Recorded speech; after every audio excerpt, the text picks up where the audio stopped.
चतुर्थ श्रेणी कामगार जे आहेत, सफाई कामगार, त्यांना मालकी हक्काची घरं द्यायची असा निर्णय झालेला। तर त्या शासन निर्णयाची अंमलबजावणी अजूनही झाली नाहीये। ती शासन करणार आहे का आणि ती त्वरित करणं आवश्यक आहे, या संदर्भात आपण सभागृहाला अवगत करावं।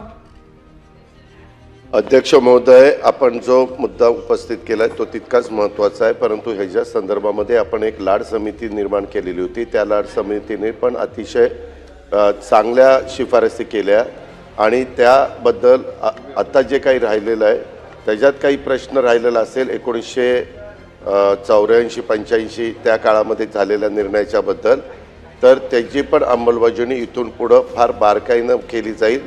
वेळ पडली तर अध्यक्ष महोदय, हे सरकार सत्तेवर आल्यानंतर पहिला वेळेस 100 दिवसाचा आम्ही जो कार्यक्रम दिला त्याच्यामध्ये बऱ्याच सुधारणा त्या कार्यक्रमाच्या निमित्तानं झाला। आता आमचा 150 दिवसाचा कार्यक्रम पुढचा आहे।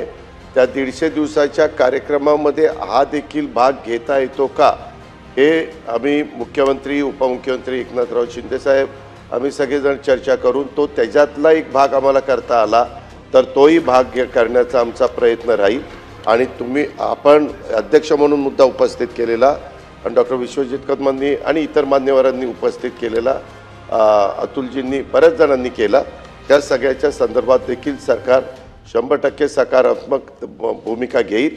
आणि अर्थमंत्री म्हणून मी आपल्याला सांगतो की ह्या कामाच्या करता कुठल्याही परिस्थितीत मी निधी कमी पडू देणार नाही। केळकर साहेब बोला।